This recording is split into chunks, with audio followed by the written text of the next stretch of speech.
नमस्कार साथियों, Mahesh Taneja Indian and world history YouTube channel पे आपका स्वागत है। आज हम बात करेंगे सिंधु घाटी सभ्यता का व्यापार विषय पर। ये हमारा वीडियो नंबर 10 है। सब्सक्राइब कीजिए, शेयर कीजिए, लाइक कीजिए और जो आपके सुझाव हैं वो भी आप प्लीज बताएं हमें कि क्या और बेहतर किया जा सकता है। चलिए, सिंधु घाटी सभ्यता के व्यापार के बारे में यदि बात करें तो हमने पहले भी इसके बारे में डिस्कस किया था कि यह व्यापार, क्योंकि नगरीकरण की सभ्यता है तो व्यापार का स्तर थोड़ा सा लार्ज है, बड़ा है और स्थानीय और अंतर्राष्ट्रीय दोनों तरह का व्यापार आपको देखने को मिलता है। इस व्यापार का यदि हम मुख्य संदर्भ देखें तो कहीं ना कहीं फारस से इनका व्यापार दिखाई देता है, मेसोपोटामिया की सभ्यता से इनका व्यापार दिखाई देता है। और जहां मिस्र से हमें मिस्र की मम्मी का मॉडल मिला है तो उस तरह की कुछ बातों से हमें ये भी लगता है कि मिस्र के साथ भी इनका व्यापार समसामयिक व्यापार रहा होगा। परंतु इस व्यापार के प्रमाण, प्रश्न ये भी है कि व्यापार के प्रमाण हमें किस तरह से मिलते हैं। सिंधु घाटी सभ्यता की लिपि को हम पढ़ नहीं पाए और जब नहीं पढ़ पाए तो किसी भी व्यापार की संकल्पना को पूरी तरह से हम स्वीकार नहीं कर पाते। ऐसी स्थिति में हमें जाना पड़ेगा सामने वाले की सभ्यता में, और सामने वाले की सभ्यता में यदि हमें इस तरह के प्रमाण मिलते हैं तो निश्चित रूप से हम कह सकते हैं कि इनका अंतरराष्ट्रीय व्यापार भी अस्तित्व में था। तो इसके प्रमाण हमें मेसोपोटामिया की सभ्यता से मिले हैं। सबसे पहले हम ये देखें कि मेसोपोटामिया की सभ्यता का अभिप्राय क्या है, उसी से हम अपने आप को जोड़ने की कोशिश करेंगे। मेसोपोटामिया का मतलब होता है दो आब क्षेत्र, मतलब दो नदियों के मध्य की भूमि। और एक सभ्यता विकसित हुई थी दजला और फरात नदियों के बीच में। इन दोनों नदियों के बीच के क्षेत्र में जो सभ्यता विकसित हुई उसे हम मेसोपोटामिया की सभ्यता के नाम से जानते हैं। मुख्यतः इराक का क्षेत्र है ये। यहाँ पर पहले सुमेर नगर का महत्व बहुत ज्यादा रहा, उसके बाद बेबीलोन का महत्व रहा और उसके बाद असीरिया का महत्व रहा। जिस समय भारत में या भारतीय उपमहाद्वीप में सिंधु घाटी सभ्यता अस्तित्व में थी, यहाँ पर मुख्य नगर के रूप में मेसोपोटामिया की सभ्यता में मुख्य नगर उस समय सुमेर था, जिसे हम अलग से सुमेरिया की सभ्यता भी कहते हैं। और सुमेर ही वो पहला स्थल माना जाता है जहां से लेखन लिपि की शुरुआत हुई। आपको ध्यान रखना है, इनके द्वारा जो लिपि विकसित की गई वो विश्व की प्राचीनतम लिपि मानी जाती है, जिसे क्यूनिफॉर्म के नाम से जाना जाता है। अब जब इनके पास लेखन लिपि है तो हम इनसे उम्मीद करते हैं कि ये व्यापार के बारे में लिखें और आपको बताएं। हमें इस व्यापार के बारे में, सिंधु घाटी सभ्यता और मेसोपोटामिया के व्यापार के बारे में प्रमाण प्राप्त हो जाते हैं। उस समय सारगन नाम के शासक हैं वहां पर, और सारगन का जो टाइमिंग है, अब आपको बताएं कि ये 2334 से लेकर रहा है। 2334 से लेकर इसका जो टाइमिंग रहा है वो लगभग 2279 तक रहा है। और इस सारगन के जो राजधानी है वो अक्काद है, और अक्काद से हमें मेसोपोटामिया की सभ्यता के कुछ लेख प्राप्त हुए हैं, जिसमें ये मिलता है कि मेसोपोटामिया का व्यापार मेलुहा से है, जिसमें माकन और दिलमुन बिचौलिए का काम करते हैं। सिंधु घाटी सभ्यता का व्यापार मेलुहा से है, जिसमें माकन और दिलमुन बिचौलिए का काम करते हैं। अब जब इसकी बहुत ज्यादा विस्तृत व्याख्या की गई, इतिहासकारों ने ढूंढने का प्रयास किया कि कौन से स्थल है जिसको मेलुहा, माकन या दिलमुन कहा गया, तो निष्कर्ष तौर पर यह कहा गया कि मेलुहा का अभिप्राय है सिंधु घाटी सभ्यता, मतलब भारत में उस समय विकसित सभ्यता। माकन का मतलब है ओमान देश या मकरान, इसमें दोनों मत हैं, ओमान या मकरान। और दिलमुन का अभिप्राय है बहरीन द्वीप। इस तरह से इसको विस्तृत किया गया। इसी बात को हम दोबारा से यदि करें तो इसका ये अभिप्राय निकला कि मेसोपोटामिया की सभ्यता का, तात्कालिक सभ्यता का सिंधु घाटी सभ्यता से व्यापार था, और ये व्यापार बिचौलियों के माध्यम से होता था, सीधा व्यापार ना होकर उसमें माकन और दिलमुन मतलब ओमान या मकरान का क्षेत्र और बहरीन द्वीप जो है वो बिचौलिए का काम करते थे। तो ये बात यहाँ से तय हो जाती है कि सिंधु घाटी सभ्यता का अंतरराष्ट्रीय व्यापार जो था वो मेसोपोटामिया की सभ्यता के साथ था। अब प्रश्न ये उठता है कि व्यापार था तो आयात और निर्यात की वस्तुएं कौन सी थी, तो उस पर भी नजर डाल लेते हैं कि सिंधु घाटी सभ्यता के लोगों ने जो व्यापार किया, चाहे वो आंतरिक व्यापार हो चाहे वो बाह्य व्यापार हो, तो किन किन चीजों का इन्होंने आयात निर्यात किया। सबसे पहले मैं बात को संक्षेप करते हुए निर्यात की बात करूं तो आपको ध्यान रखना है कि सिंधु घाटी सभ्यता के लोगों का जो निर्यात है मुख्य रूप से सूती वस्त्र। सूती वस्त्र हम जानते हैं भारतीय इतिहास में ब्रिटिश काल के भी बहुत प्रारंभिक दौर तक तो सूती वस्त्र का निर्यात भारत का सर्वश्रेष्ठ निर्यात था, और सबसे ज्यादा निर्यात की वस्तु जो है, और सबसे पहले हम कह रहे हैं कपास का उत्पादन हमने किया है, सूती वस्त्र का निर्माण हमने किया है, तो सूती वस्त्र का निर्यात मुख्य रूप से किया जाता था। इसके अलावा प्राप्त प्रमाणों के आधार पर यह माना जाता है कि मनकों का निर्यात किया जाता था, या मनकों से, सीपियों से बनने वाली कुछ कलात्मक वस्तुओं का भी हम निर्यात करते थे, मतलब यहाँ से बाहर भेजते थे। अब निर्यात की वस्तुओं के बाद प्रश्न उठता है कि आयात हमने किस किस चीज का किया, कहाँ से किया। इतनी सारी चीजें हमें कलात्मक मिली हैं तो सब एक जगह पर मिल पाना संभव नहीं, हर स्थान पर वो सब वस्तुएं हो ऐसा संभव नहीं है। तो आप कहीं कहीं से उसको इकट्ठा करते हैं, और आप कहाँ से इकट्ठा करते हैं उसकी एक लिस्टिंग यहाँ आपको देखनी है। देखिए, सोना, चांदी, सीसा और टिन। मैं पहले 4 चीजों की बात कर रहा हूं, सोना, चांदी, सीसा और टिन।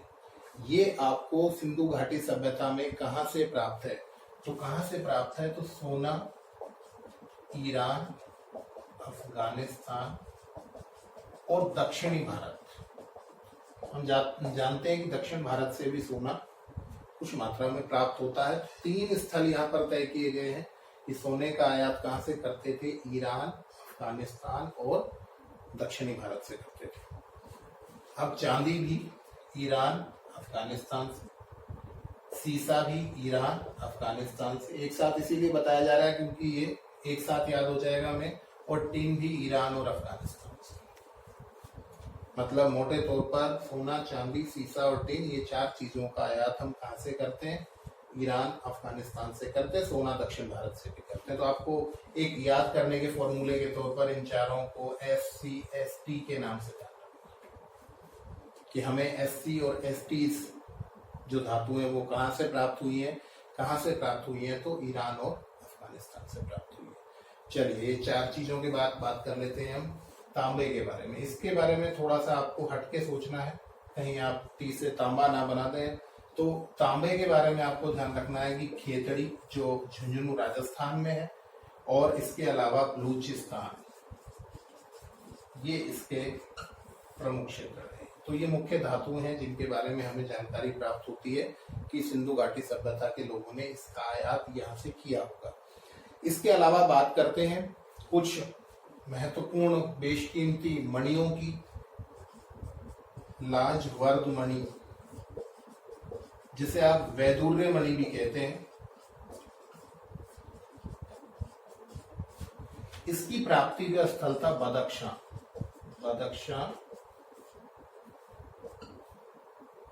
अफगानिस्तान।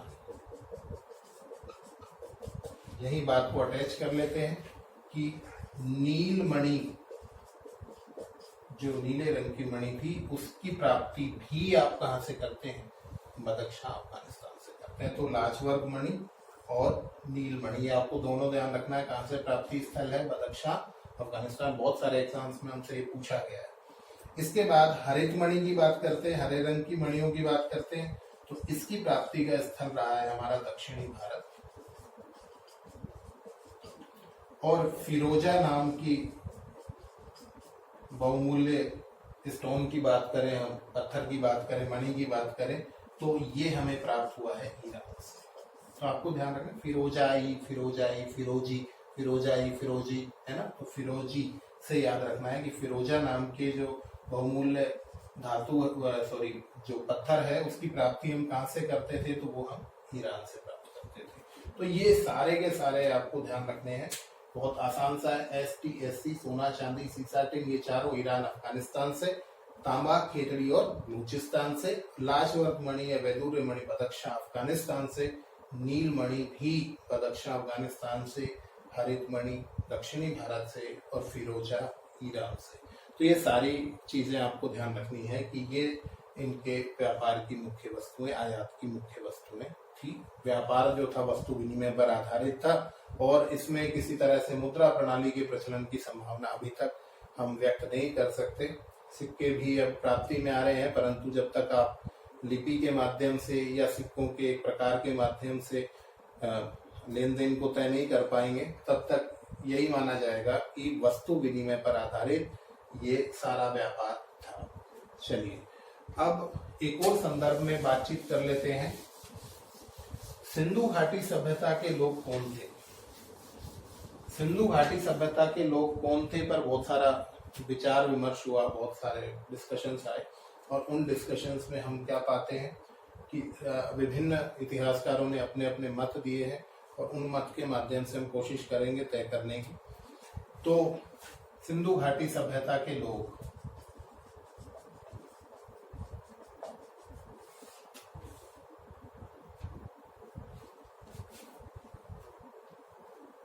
इसमें आपको ध्यान रखना है कि विभिन्न मतों से पहले हम ये तय करें कि ये भूमध्य सागरीय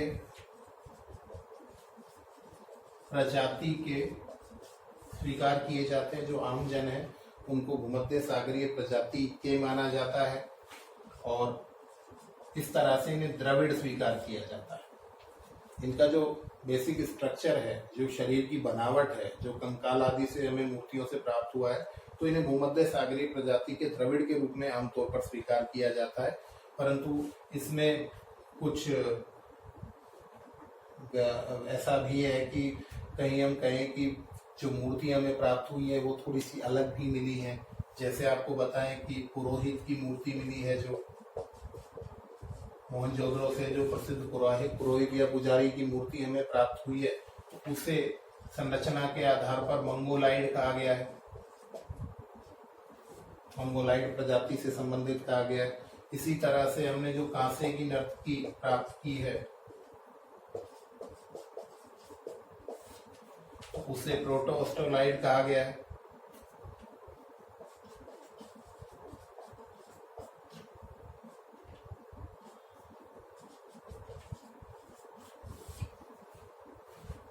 इस तरह से ये निर्धारण किया गया। तो आपको आम जनता की बात करनी है तो भूमध्य सागरीय प्रजाति के द्रविड़ माना गया है, और पुरोहित की पूछेगा तो मंगोलाइड प्रजाति से संबंधित माना गया है, और कांसे की जो नर्तकी प्राप्त हुई है प्रोटोस्टोलाइड के नाम से प्रजाति से संबंधित, इसे माना गया है। अब बात करते हैं कि भारत में इन लोगों की जो स्थिति है उसे विभिन्न इतिहासकार किस रूप में स्वीकार करते हैं। जैसे मैं आपको बताऊं कि कुछ लोग इन्हें, आपको पता है सिंधु घाटी सभ्यता के बाद वैदिक सभ्यता अस्तित्व में आई, और वैदिक सभ्यता के जो लोग थे वो आर्य थे। आर्य का मतलब श्रेष्ठ होता है, तो वो आर्य लोगों से इनको कनेक्ट करने की कोशिश की गई है। ये कहा गया है कि ये सिंधु घाटी सभ्यता के लोग भी मूलतः आर्य थे, और इस मत का प्रतिपादन करते हैं रामचंद्र जी, इतिहासकार रामचंद्र जी, लक्ष्मण स्वरूप जी,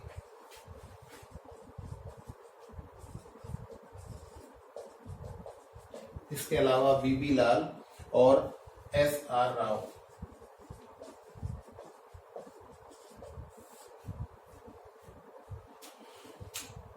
रामचंद्र, लक्ष्मण स्वरूप, बीबी लाल और SR राव, ये सब मानते हैं कि ये लोग आर्यों से पूर्व हैं यहाँ पर, और ये आर्य ही है, ये उनसे अलग नहीं है। तो आपको याद ये रखना है कि आर्य संस्कृति में ही हम राम और लक्ष्मण की कथा रामायण के रूप में पढ़ते हैं, तो राम और लक्ष्मण का संदर्भ किससे होगा, आर्य संस्कृति से होगा। और बीबी लाल और SR राव, इन सब के मत को आपको रिकॉर्ड कर लेना है, ध्यान रख लेना। चलिए इसके बाद बात करते हैं द्रविड़ होने के बारे में विचारधारा किसकी है। तो सुनीति कुमार चटर्जी और प्रारंभिक तौर पर राखल दास बनर्जी, दोनों ही कहीं बंगाल से संबंधित दिखाई देते हैं और ये मानते हैं कि दक्षिण भारतीय जो द्रविड़ लोग हैं उनसे इनका कोई संबंध रहा होगा और ये दक्षिण से या तो उत्तर में आ गए होंगे। इस तरह की संभावना व्यक्त की गई है कि मूलतः ये लोग द्रविड़ी थे। चलिए इसके बाद बात करते हैं कुछ विदेशी विचारकों की जो इन्हें सुमेरियन सभ्यता से संबंधित मानते हैं। सुमेरियन या मेसोपोटामिया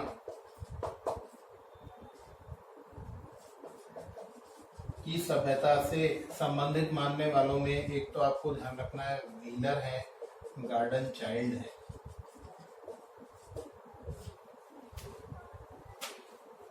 क्योंकि मेसोपोटामिया की मुद्रा मिली है, उसके अलावा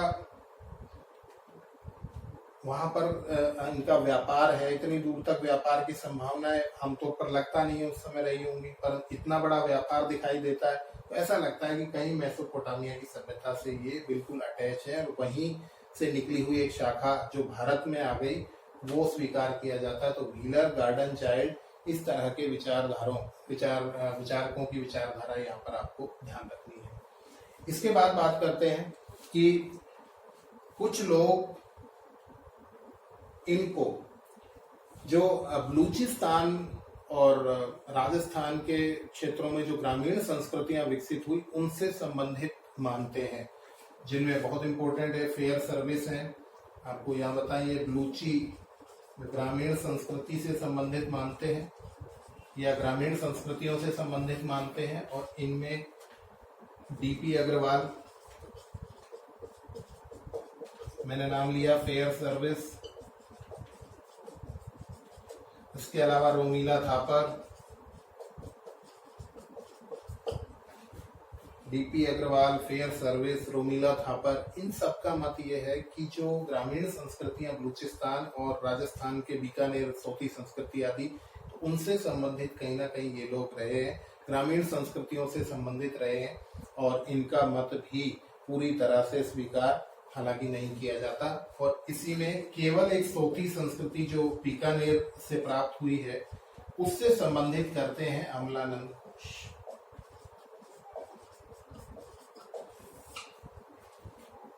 तो आपको क्या करना है, अब इतने सारे नाम एक बार में देख के लगता है कि कैसे याद होगा, तो आपको थोड़ा सा ध्यान रखना है कि जो विदेशी होने का मत दे रहे हैं वो सब विदेशी है।